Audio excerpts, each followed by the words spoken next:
Hello everyone. I got a new setup for my video reviews. Maybe I'll do this most of the time, not sure. But I have a special collaboration beer from Lamplighter. It is, what is it called? So Pitted.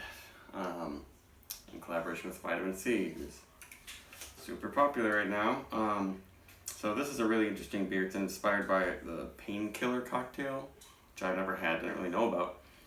So it's fermented on 840 pounds of pineapple, so that means it's got some fermented fruit actually happening. It's not like they add a bunch of juice or puree at the end, and they also use vanilla, nutmeg, and cinnamon. So that's kind of weird using those kinds of spices, especially the nutmeg and cinnamon in an IPA. That people say is pretty good. So this is the second batch of this beer. It's 6.5%. I think the first batch was lower percentage, but this is very fresh. It's like 2 weeks old. And I haven't been drinking much Lamplighter lately. I actually just got a gift card, so I'll probably be doing some more reviews soon. But I really enjoy some pineapple and apricot and peach IPAs out there, but they always tend to be really astringent. You gotta be in the mood for that. Because the combo of actual fruit juice acidity and hazy hop burn and bitterness can be a little much. And usually, yeah, the head doesn't look super great on these beers. You can see that's very big bubbles, not gonna last too long. But looks really nice, looks like pineapple juice. Very pale, very hazy. Can't really see my finger through there. Maybe a teeny hint of a shadow, but not murky or anything like that. Really big on the pineapple nose. Yeah, that's nice. And it smells like more than just pineapple. So they use laurel and sour hops in this. So along with those sweet spices, it does definitely have a pina colada thing. It's not huge on the coconut though. And it's a little peachy too. And the pineapple, yeah, it's not ultra sweet like canned pineapples and syrup. It's more of a lightly unripe, maybe pineapple, but definitely very juicy and tropical nose. I like that nose, and the spices aren't really, they're not that noticeable. They're more like supporting that sweet coconut spiciness that's coming from the Sabro. Yeah, smells really good, very clean too. I'm not getting a lot of yeast esters or phenolics or anything happening.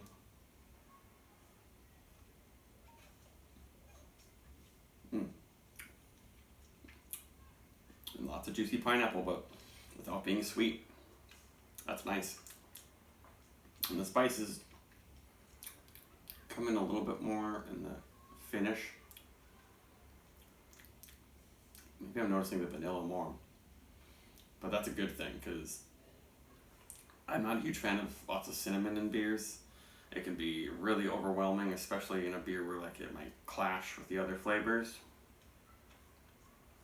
But just giving me this kind of sweet earthiness in the finish that complements the super juicy, bright fruitiness.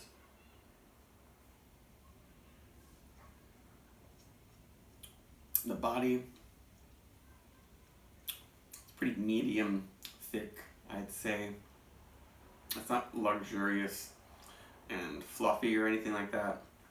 It does have that kind of thinner acidic quality, because like beers that are, or any liquid that's more acidic, it wants to fall off your tongue. It doesn't coat your tongue like something that's alkaline, higher pH. So that might be, preventing it from having a more velvety type of feel.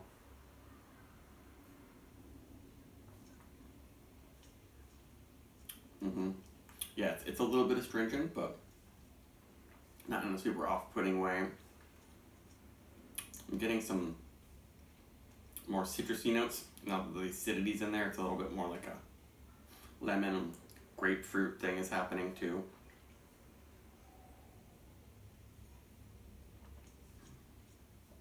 Really refreshing. It pulls off massive fruitiness without being too sweet. That's a very nice beer, actually.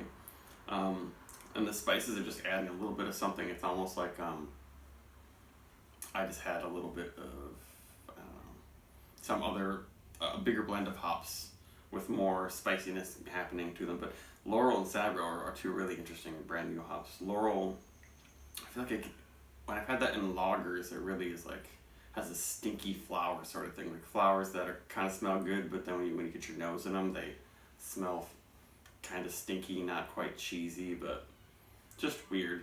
I'm not really getting that with this. There's just a very clean, resinous, kind of light dankness happening.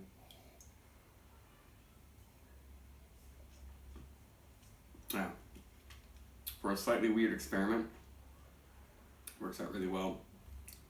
Just super clean, fruity, refreshing, not too sweet, not too astringent. This gets like a 4.25 for me. Really well done. I'm excited to try some more Lamplighter stuff. Because I had them a bunch, and then, I don't know, there's just so many breweries. Can't drink all of them all the time. But this is recommended. It's probably still kicking around in some stores, and it's definitely still at the brewery. Bye.